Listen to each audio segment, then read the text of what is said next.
Adventure Squad.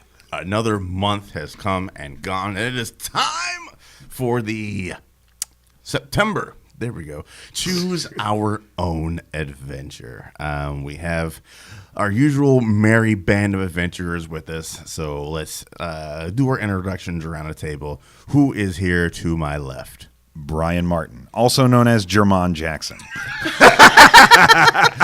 The part of Brian Martin will be played by Jermon Jackson.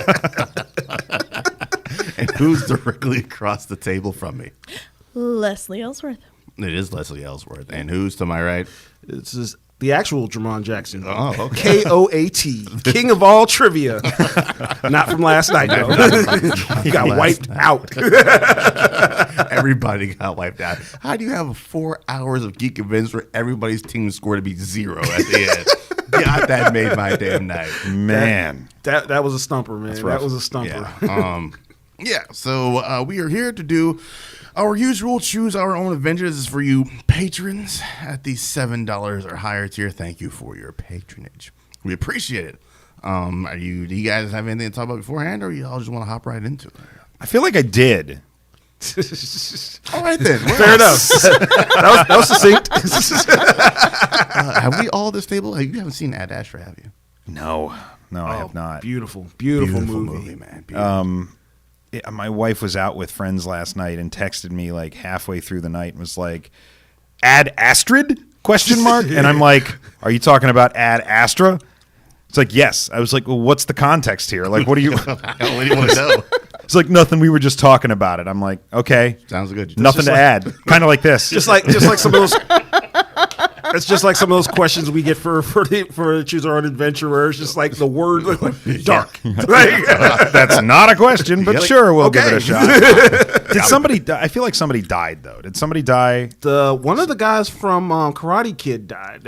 Yeah. Oh, yeah, the sweep the leg kid, right? The kid who was trying to sweep Machio's I think leg, so, right? yeah. That guy died. Wow, jeez.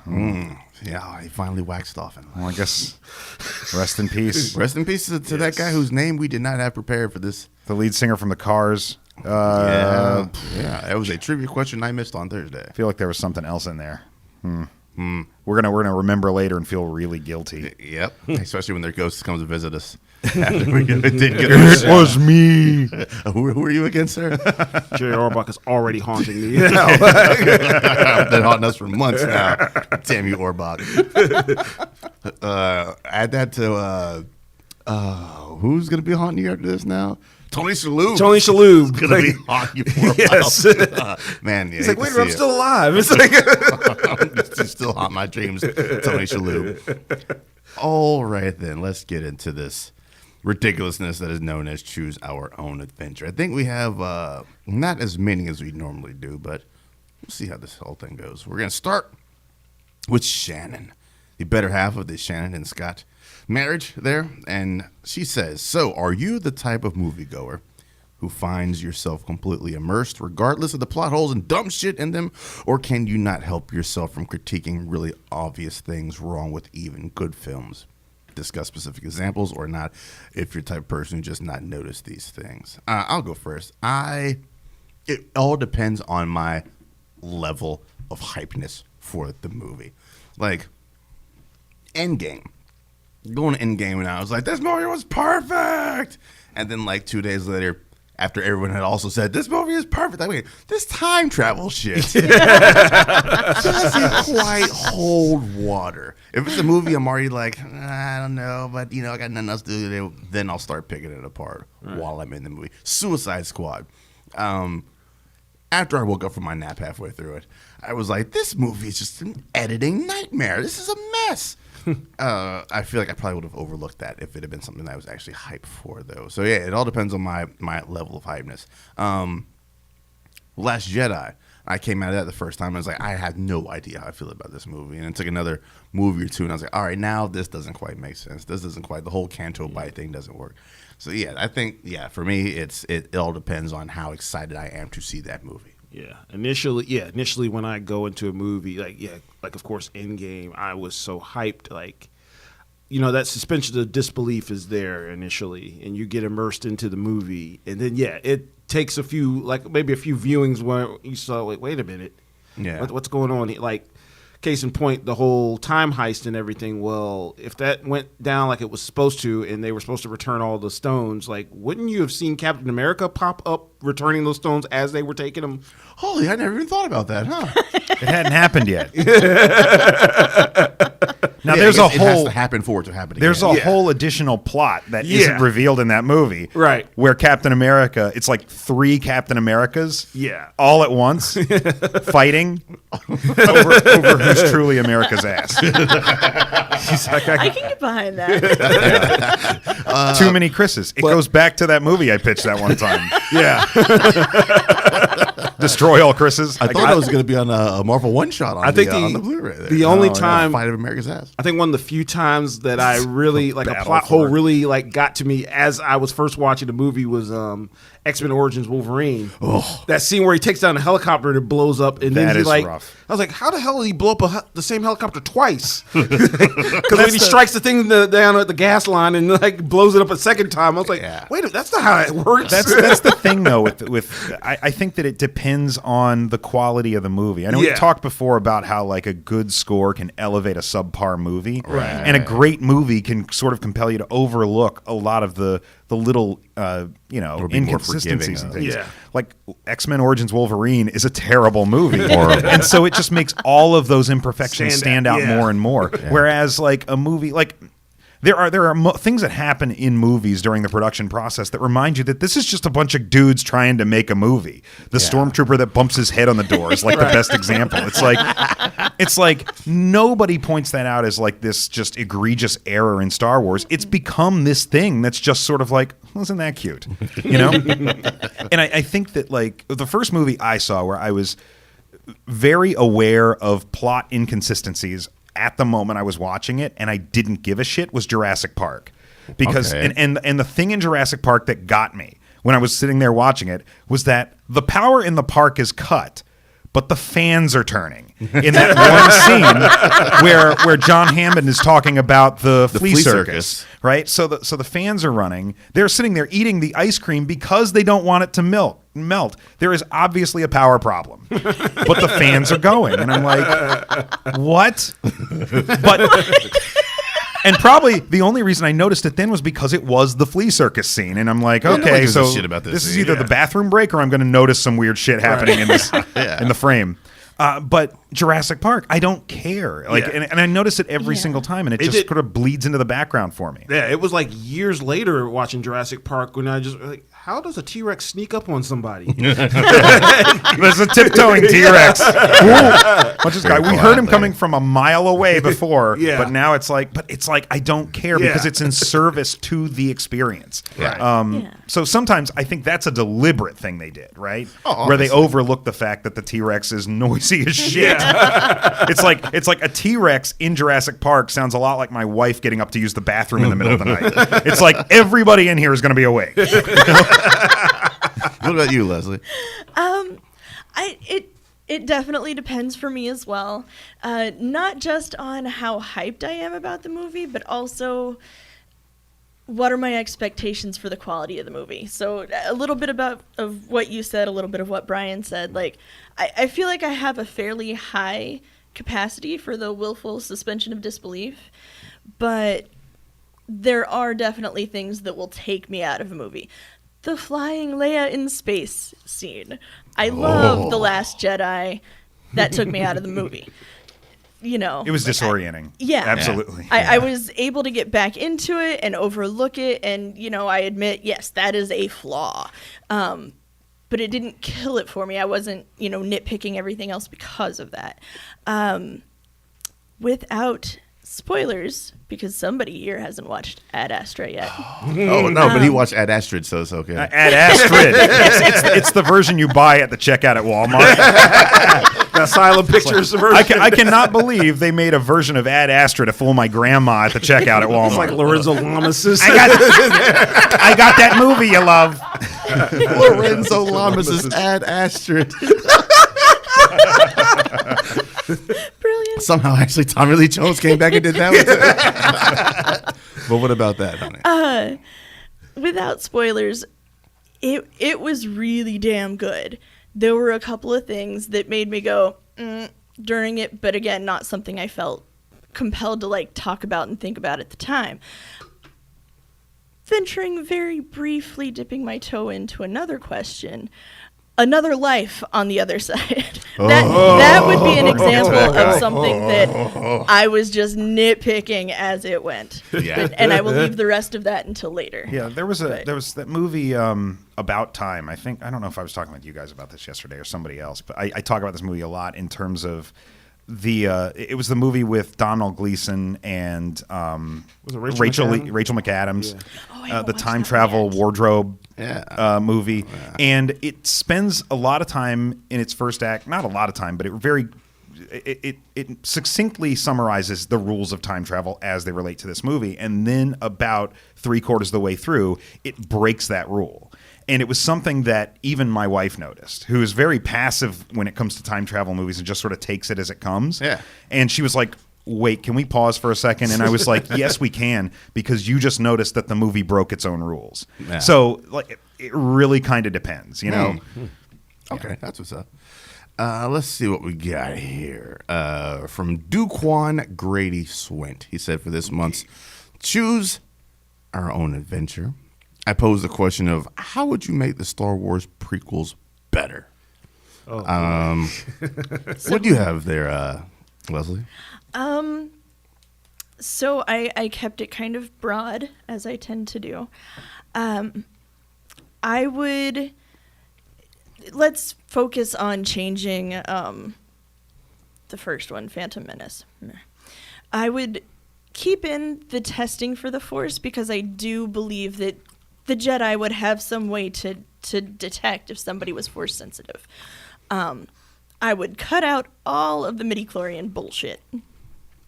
I would focus more on Anakin's training, his relationship and his development with Obi-Wan versus his feelings of abandoning his mother, so that we could dig into why he becomes who he becomes. Because to me, that's one of the major points of the whole prequel series, is to see how the hell did Anakin, this supposed great Jedi, become Darth Vader. And he talks about it, but we don't see it. So I would like to see more of that. I would cut out the pod racing. I would cut out the Trade Federation. Like, that plot would be gone. It might be mentioned in the background, but it would be more of a character study of him and his relationships, and how he's, how we're seeing the good in him versus how that darkness is starting to grow. Okay. Cut out the pod race. Ooh. Yeah, that's rough, man. That's rough. That's the one thing I'm keeping in is the I'm pod definitely race. keeping that pod race. All right. What do you have there, Jamal? Well, hold on. Before you start, where the fuck you get that candy from? You didn't see any candy. Grabbed it and took it off the table. Like I was going to completely forget about it. I thought I saw something 2 seconds ago. I may or may not have pilfered it from the fridge. What, the fridge down there? Yeah. Wow, damn. Didn't tell We're going to nobody? take a short break. Yes. Right back after these messages. Refried scenes. If you would like, you can have the special dark, honey. Oh, yes, thank you. I appreciate it. All right, then. Mr. Jackson. Now, the easy answer would have been probably reduce George Lucas to an executive producer role and actually, And then change the locks on the doors. like, at the time, I guess that would have been fitting for, say, like maybe a Joss Whedon or somebody to write and direct. But I think what the prequels was lacking was a lot of nuance. Like, they focused way too much on the fan service, answering these questions that nobody was asking, and not dealing with the story at hand, which was supposed to be Anakin's fall. Like, me personally, episode 2 would have solely focused on that. Like, I would have had Palpatine featured more in there, manipulating Anakin. Him eventually, quote unquote, seeing through the Jedi's bullshit or whatever, and like seeing because from an angle, he could be right in this whole thing, like saying the Jedi are basically brainwashing kids. Yes. Yeah, right. I that is something Yeah. I forgot to mention. I would love to see the different factions within the Yeah. Jedi. They are not all in Yeah, they're not agreement all the perfect. time. Yeah, no. Anakin can't have been the only one. Because you who saw was, what Qui-Gon was you know? was defiant in the rebel. Jedi ways. Yeah. Yeah. And I would have had Anakin's turn happen in the second one, and then Revenge of the Sith would have literally been like a collision course between Anakin and Obi-Wan. Okay. I like it. Yeah. I like it. Yeah. I can get down with that, sir. Yes. So mine actually has elements of both of what you said. And my very first thing is take out the trade disputes. That is the most ridiculous part of that entire trilogy. Is the whole nobody who goes to see Star Wars, fantastic, fun, laser shooting all over the place, and spaceships and rogues and smugglers and pirates and wizards. The and, cross section between Star Wars viewers and C-SPAN viewers is really limited. Nobody cares about trade disputes. And I understand that Palpatine kind of uses that trade dispute to flush out Amidala to kind of get the whole thing started the way he wants. But there's a better way to do that than fucking trade disputes. Episode 2 should have been Episode 1. Yes. Episode 3 should have been Episode 2. The new Episode 3 should have just been just ruthless Vader hunting down Jedi. Jedi Purge, yeah. Yeah. Yes. And just boom, boom, boom, boom. And then like the last stand of like the last 5, 6, and that's your big climactic battle is Jedi or 5 Jedi versus Vader, maybe on Mustafar, and then just getting down with, and, pretty much the massacre we see in Rogue One. That again Yeah. is what I would have liked to have seen. Age up Anakin, because that makes no fucking sense. That you get from Jake Lloyd to Hayden Christensen, an obvious age gap, but yet everyone else still looks the exact same. Made no fucking sense whatsoever. I don't know, that mullet aged Obi-Wan quite a bit. He went from a braid to a mullet. Like, make a good hair decision, man. he was better in Revenge of the Oh, yeah, Sith. Yeah. And the mullet was gone, and it was just the classic Obi-Wan hairstyle. I'm not taking Jar Jar out, though. I'm just going to have Jar Jar go from a bumbling idiot to, and I've said this on podcasts before, there is a scene in Phantom Menace where they could have given Jar Jar all of the agency. When it's him and Amidala talking, when he's like, you guys aren't doing too well there. They're going to wipe out the Gungans too? And she's like, I hope not. And they have that heart-to-heart of, well, maybe that's why we don't see eye to eye. That could have been the beginning of character growth for Jar Jar. Yeah. He could have went from being that bumbling idiot to getting a little bit of maturity and growth and to being a great liaison between the two, and then maybe moved on to be an actual, instead of being a puppet senator of Naboo, being an actual competent senator of Naboo. That is one of my biggest irritations. Like, you're telling me really that the way that they've portrayed Jar Jar, that he is the most competent that they would put in that position? I would like to point out that our current political climate. but as far as we know, Naboo isn't like that. Hey, I don't know. It's happening. It's pretty global, sure- man. I'm pretty Interstellar. It's easy to believe. Ireland is looking like U.S. isn't that bad, right? They're not Naboo. Boy, if Ian McDermott needed some work. Good Lord, when they do that biopic. How has he Okay, not fine. popped up on Saturday Night Live Oh, yet? my God. So yeah, there's definitely changes to be had to these prequels. Mr. Martin. A couple of the things I'm going to say kind of go back to what you guys have touched on. I think that one of the biggest errors the prequels make is needing to demystify literally everything. From the creation of C-3PO to where the Force comes from with the midichlorians. I think if we had focused more on the characters and less on the world building, I think it would have been a little bit better, because I think the world building comes with the characters, right? It's like the world was built. Yeah. We never needed to understand why Mos Eisley was a wretched hive of scum and villainy. We were told that it was, and we accepted it because we saw a bunch of ne'er-do-wells in there. Yeah. So that's one of the things. I think that it also would have been improved upon, and Jermon touched on this a little bit, by focusing on how shitty and questionable the motives of the Jedi are. Like the movie, clearly when Episode 3 rolls around, George Lucas wants us to believe that these two sides have There are heroes on both sides, right? But there clearly aren't. One side is good and one side is bad. The Jedi are still portrayed as the good guys, even though they do all these questionable things like abducting children and indoctrinating them and all of this. It's like what the First Order does in the later in the recent trilogy. And I wish that we had spent a little bit more time examining the psychological impact of that on Anakin, because the problem with Anakin was that he was taken too late. And so he had all these memories with his mother, and they turned him into that, basically, by ripping him away.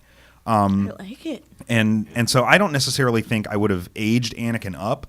I think I would have kept him as a 10-year-old in that movie, but I would have explored the psychological impact of it on him a little bit more than just, oh, my mother. Yeah. And, oh, here's a replacement mommy. Oh, she's going to die too. You know, it's just a very one-note kind of thing. Yeah, could you imagine seeing like a 10-year-old looking at the Jedi basically, trying to indoctrinate toddlers or whatever, to their ways? Yeah. You would look at it whole lot differently than if you had grown up in it the whole time. And if he's constantly being told during his training that his feelings for his mother are a liability, that's going to fuck with you too. Right. Yeah. Also, focus on your fucking characters and not on the technology you take to make the movie. Yes.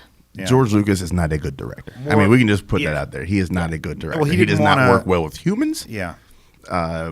He was definitely more focused on the obvious blue and green screen background you see in there. It does not feel as lived in as Star Wars does, where everything is more practical. That's why they got back to such practical effects. It didn't make much sense being a prequel that it looks newer and shinier than the originals. My headcanon for that was that things had just gotten so shitty and worn down. Yeah. Just ran it into the ground. Yeah. Even the style of it, though. Yeah.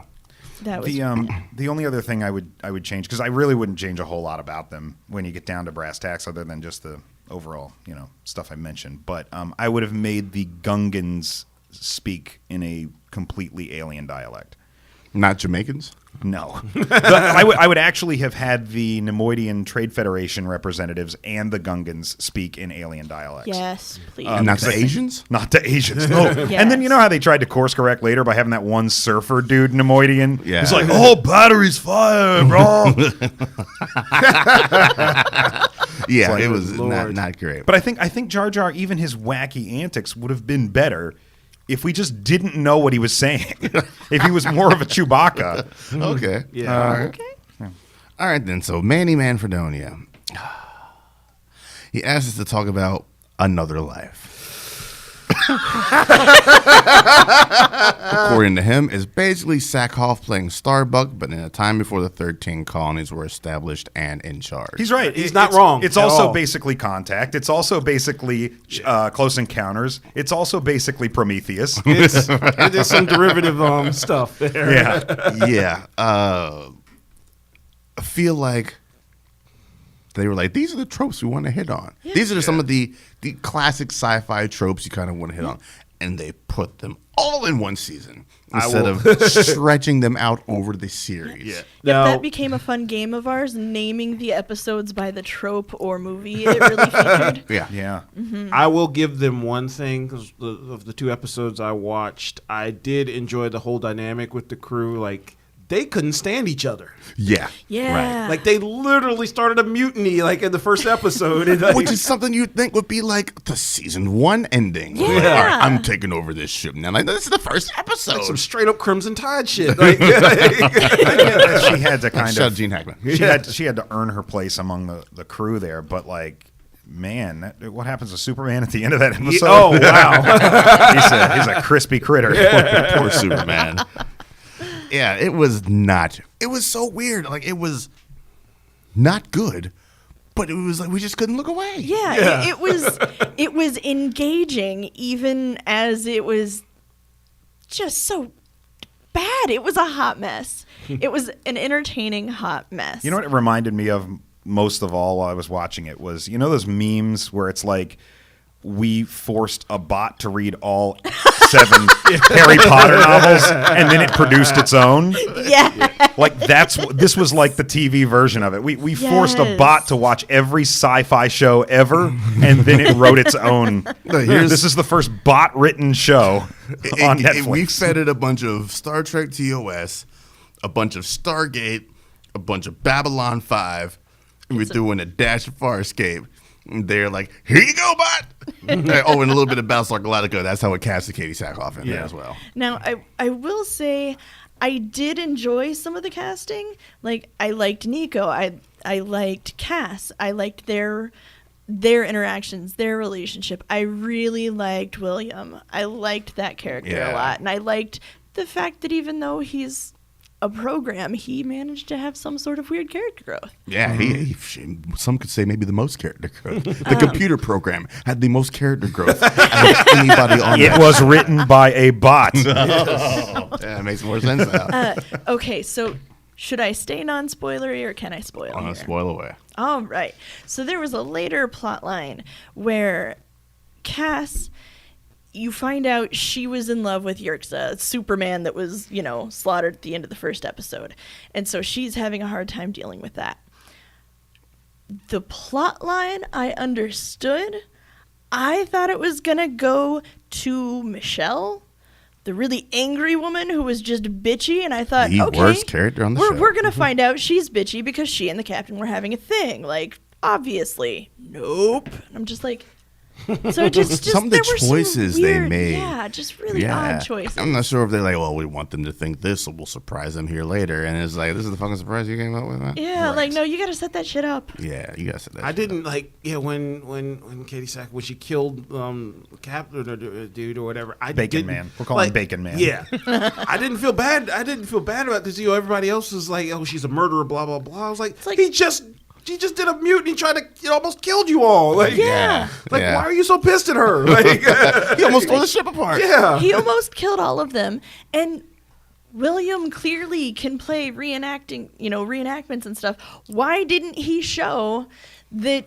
Yeah, Dude he was coming up with with a like knife. Yeah. With a shiv. like that was not a tool she needed. You could tell as soon as she saw it in his hand. Not to mention the way he was carrying it. Like that's never explained. Did that end up on the cutting room floor? Nope. Did they not even think about it? Like Even the program was like doubting her. It was like, you saw it. Like, Jesus Christ. Yeah, not a great movie. If I remember correctly, when I put the discussion up about it when it came out, Manny was like the lone positive. Like everybody's like, "What the fuck?" And he's like, "No, guys, this is really good, guys. You might want to look at it." He's like, would somebody please talk to me about how great this show is?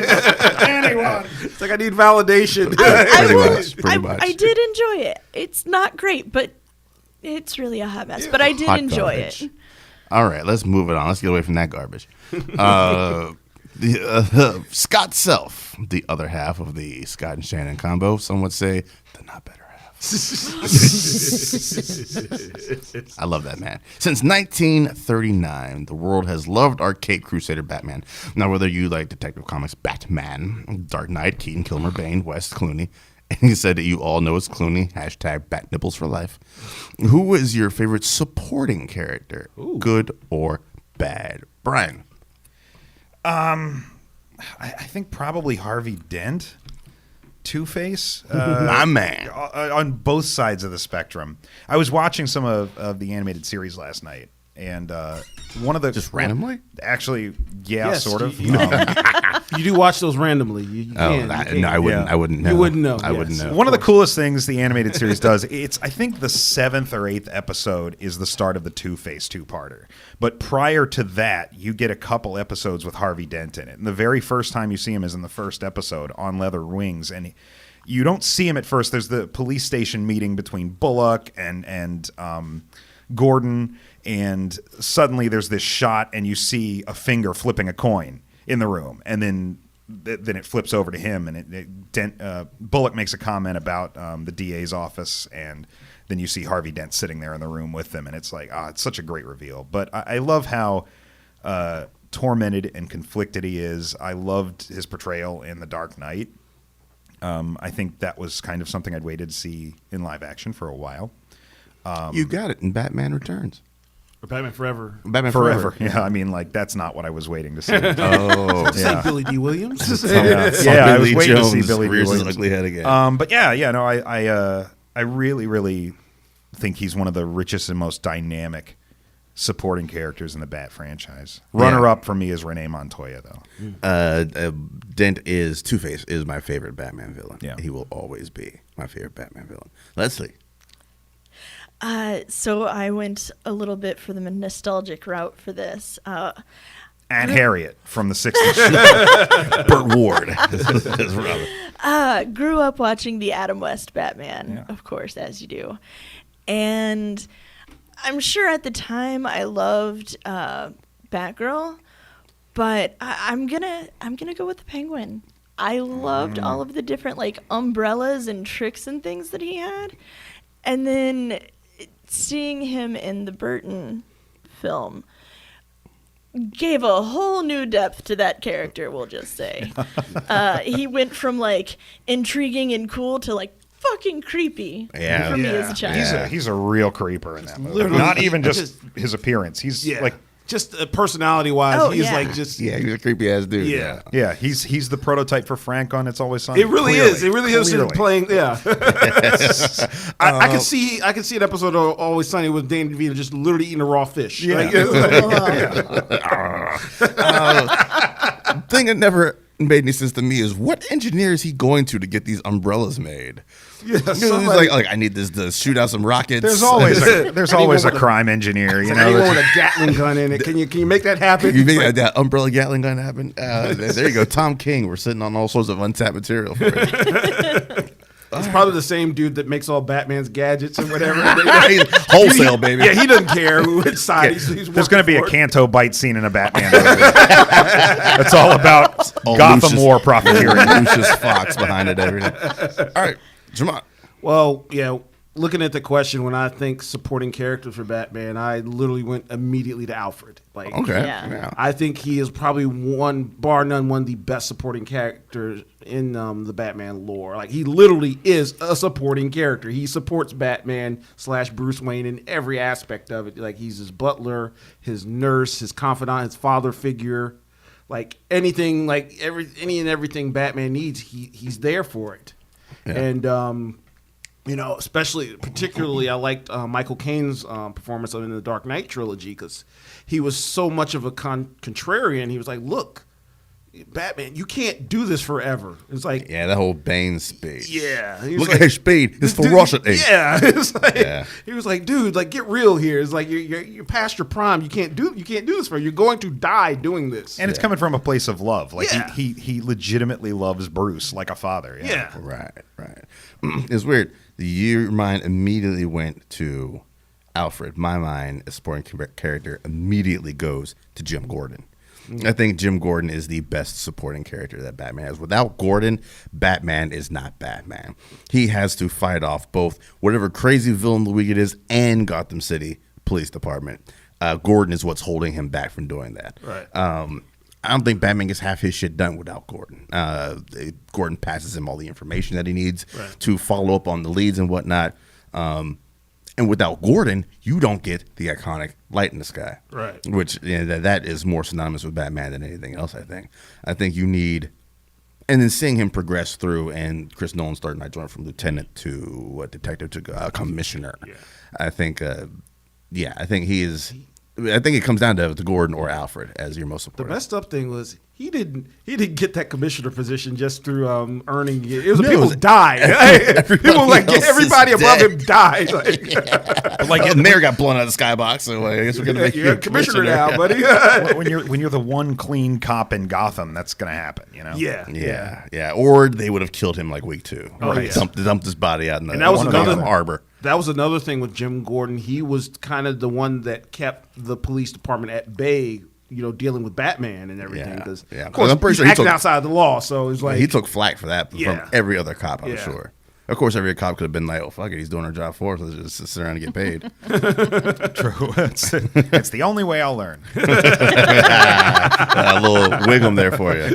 All right, this comes from Vikram, Paprika regular. He says, "All right, if you had the choice, what historic event would you make a movie about, including director and casting?" It's been 2 whole months. Yes, it's been since a we long had to time pitch coming. a movie. It's been a long time coming, and he hits us with the doozy. Leslie, No, yep, start us off. I hate you right now. I had a hell of a time with this question. A hell of a fun time. Totally. Fun might be the 5th word we use to describe it. I just could not come up with anything. Like, I was thinking and thinking and thinking and watching and gaming and thinking, and More I watching and gaming than thinking. yes, no. No. You've admitted it. No. So I had a couple of different ideas. The one that I really followed through with isn't exactly a historic event, but more a historic period of time. 80s Chicago. No. Oh, okay. The reign of the Borgias in Rome. During Pope Alexander VI's reign, but with a focus on Lucrezia Borgia. She was one of his many illegitimate children, well-educated, generally known as a femme fatale. Even though most of that historically is stuff that came from like the Borgia family's enemies and such, torturing their friends and that sort of thing. So it's kind of iffy. But she was kind of awesome. She did sit in the Pope's chair and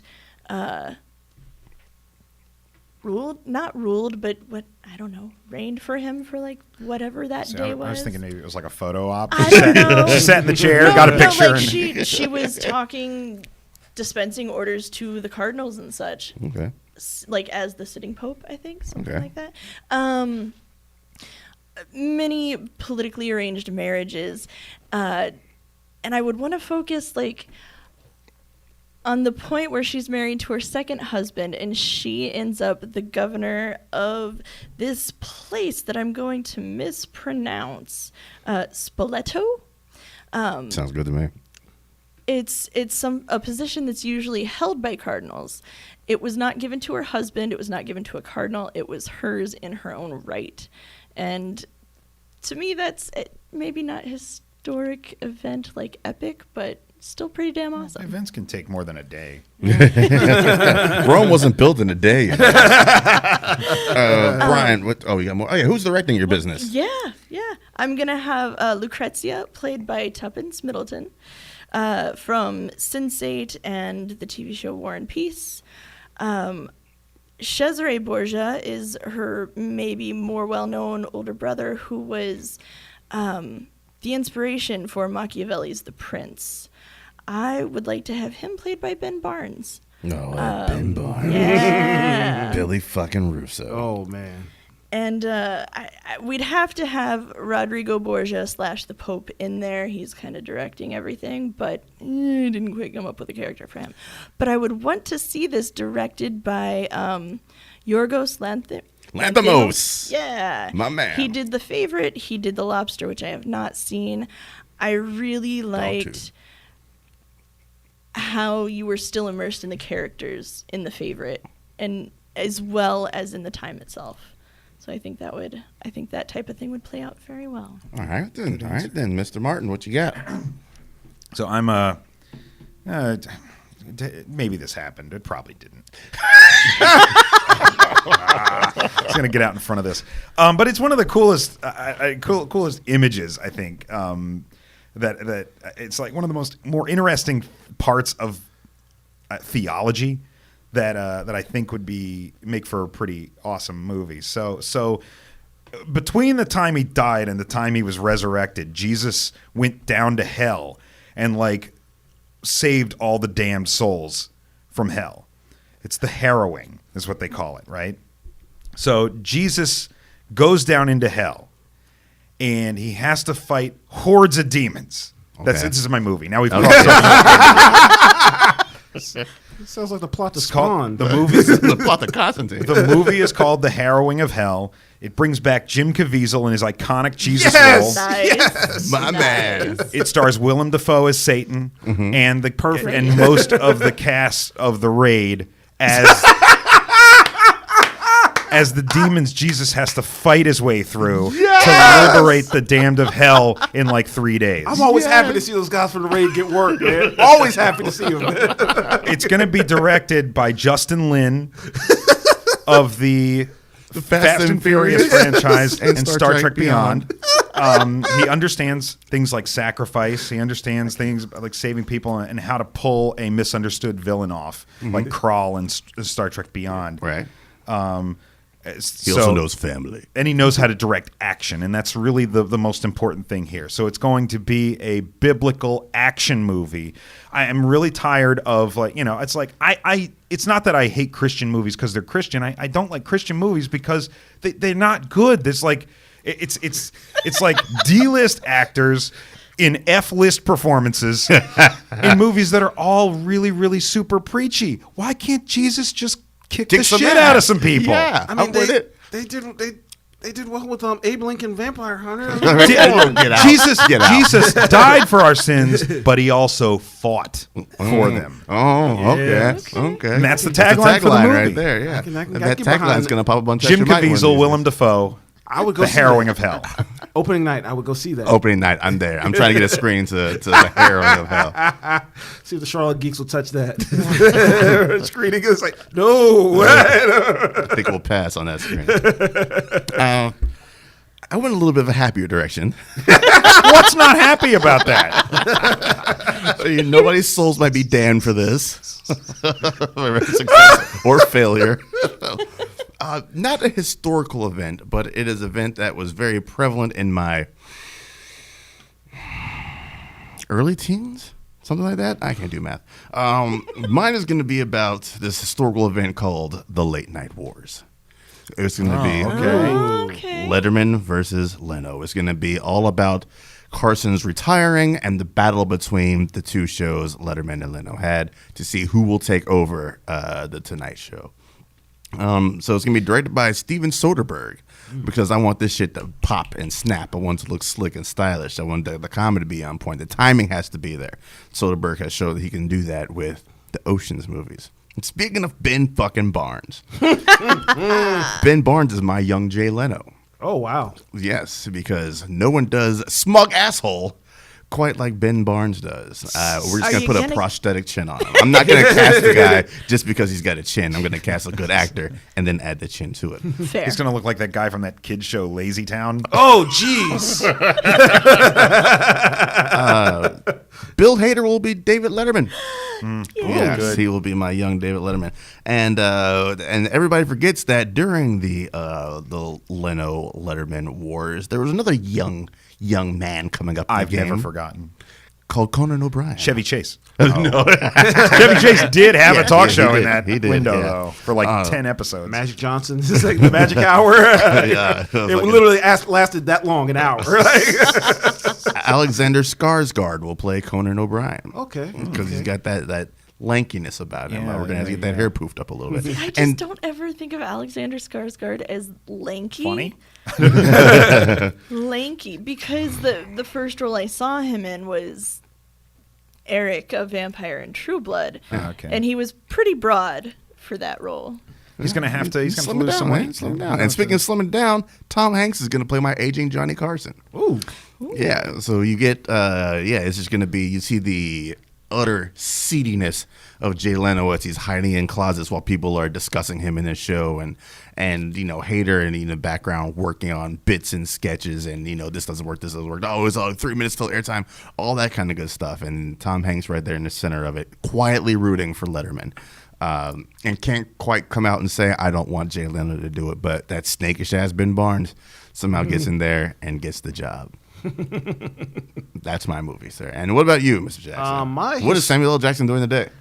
Surprisingly enough, no Sam Jackson in this one. Wow. Well, have a good night, everybody. Actually, considering what I'm proposing, like you would be surprised he's not in this, but Because it is the Samuel L. Jackson story. No, I went with a more recent historical event. I wanted to do a movie, basically a biopic about the 2008 election / the Obama presidency. And I wanted to, focus on, that whole. Of course, you can't argue that wasn't history or whatever. That was a very groundbreaking event, and just being able to see all the behind the scenes stuff and all the stuff that was going on during that time, would just be something else. And especially seeing that first term of Obama's presidency and all the obstacles he was facing and the obstruction and what have you. Now, I wanted to go, initially, I wanted to go, Will Smith as Obama just for the box office stuff, but I was like, Harry Lennox is that dude is You dead want on an Obama. angry ass Obama, then. Yeah. That dude is angry He at everything. He is dead on Obama, though. Okay. I couldn't decide. I was kind of debating between either Regina King or Lashana Lynch as Michelle Obama. I think I'm gonna go Regina King. Okay. And then in a little bit of an Oscar Beatty casting here, probably Gary Oldman is Joe Biden, Christian Bale is John McCain, All right. and Tina Fey is Sarah Oh, Palin. okay. Yeah. Why not? Gotta do it. Yeah, and I Couldn't initially get Lisa Ann for the role, so. yeah. That's my other one I'm proposing. That's a whole different A whole different universe. Over That's there. that's Choose Your Own Adventure After Dark, sir. But I was thinking initially. Okay, presidential biopic. I was thinking Oliver Stone, but then I thought, considering the subject matter, Spike Lee Spike Lee. joint. Yeah. Yeah. I can get down with that. Excellent. We have, I think, two left. We're running out a little bit of time. Evan Peanut Butter says, since summer is ending and the season of gloom is upon us, what are some of your favorite rainy day movies? For me, it's Ocean's 11, man. You can put on Ocean's 11 any goddamn time of the day, and I'm going to watch that joint. If it's rainy, if it's sick, if it's sunny, if I'm happy, if I'm sad, I can always put on Ocean's 11. It's going to make my day better. As well as if it's going to be rainy outside, and I don't plan on going nowhere, I'm just going to be sit down on the couch and chill. Lord of the Rings trilogy for me. Yep. Yeah, what you got there, Brian? If it's Storm of the Century sort of thing, Yeah. and we're going to be inside for a few days, You're going to watch Storm of the Century. Oh, okay. No, it's absolutely Lord of the Rings. Because I need something to hold me in place long enough to watch those movies, and not having any obligations beyond my house that's the way to do it. So Lord of the Rings would be my ultimate one, with Scott Pilgrim versus the World being Nice. It's a rainy afternoon and we're just not going to go outside. All right. Yeah. Leslie. My rainy afternoon or just anytime movie is Eternal Sunshine of the Spotless Mind. I fucking love that film. I can put it on if I'm happy, if I'm sad, whatever. I can watch it. Alternate to that would be Star Wars, but I have to go with the rest. Well, the two before me, and say that Lord of the Rings. If it's a full on day of movies and not going anywhere, Lord of the Rings trilogy. Jamon. Me, I like a rainy day, like a nice little quick action romp usually. As of late, I go the Edgar Wright route too. Baby Driver. Yeah. Yeah, like nice, quick, lean, fun Yeah. movie to watch during a rainy day. Other than that, I might go say Kill Bill Volume 1. Or just a nice, quick MCU flick like Ragnarok or Winter Soldier, something like that. Okay. I think we got time for one last question. This question comes from our very own Brian Martin. By way of his sister-in-law. Actually, no, there was one that you posed. Okay. What fictional pet would you most want to own and why? What you got, Jamon? Lockheed from that's a Inhumans. good pick. Yeah, he's, Okay, yeah. he's a pretty Stalwart companion. he's a stalwart companion. He's like nice, adorable dog, and he's useful. Like he would save me a ton of travel costs. Very Say, true. hey, where you want to go today? It's like, let's go. That's Lockjaw, though. That's Lockjaw. yeah. I'm sorry. Yeah. Lockheed's Lockheed. the dragon. Lockheed's. I'm sorry. Yeah, Lockjaw. Also a good Lockjaw. choice. Yeah. Leslie. So I chose Fox the Phoenix from Harry Potter. It was between him and Hermione's cat, but I went with Fox because they're loyal, and I love the whole symbolism between around Phoenix's life. it's always about, life, death, rebirth, change. Brian. I chose Pen Pen, the warm water penguin from Neon Genesis Evangelion, My man. because I think every home is improved by the presence of a penguin that looks like Robert Loggia. And I will pick a pet that you might have seen 15 total screen seconds of, and that is Indiana the dog from Indiana Jones. Yes. Quickly, Javon, what are you gigging out on? Good Lord, what am I? I got back into Red Dead Redemption as of late. Like I had, I dropped off it for a little bit. I was playing online with my cousin for a bit, and just stopped, got into, distracted by some other stuff, but started getting back into that again or whatever because it's a long, long game. All right, Leslie. I'm watching the new season of American Horror Story. It just dropped on Netflix, and it's fucking awesome. All right, Brian. I went to Star Wars Galaxy's Edge this month, and that was a wonderfully immersive. Why didn't you open up with that? I should have talked about it early on. Does anybody have anything to talk about? Daryl said 50 minutes ago. I was just thinking, who died? Somebody died. Oh man. Anyway, Galaxy's Edge. I cannot recommend it enough for Star Wars fans, especially. It's just there's so much to love in there. There's so many little Easter eggs. Every single employee is invested in and playing a character in Galaxy's Edge. You talk with somebody, you can't have a normal conversation with them. You can't ask them, where's the lightsaber shop? They will say, I don't know where there's a lightsaber shop, but I know there's a scrap metal place across the courtyard there, or something like that, and that's the lightsaber shop. It's That's wonderful. awesome. All right, and I am reading Doomsday Clock right now for DC, ramping up to the 2019 Paprika Awards, making sure I get all the good comic books that came out this year or ending this year, finally. All checked out. So that's it. That's it for the September Choose Our Own Adventure. We will see you guys next month during October. Until then, take it easy and have a good one.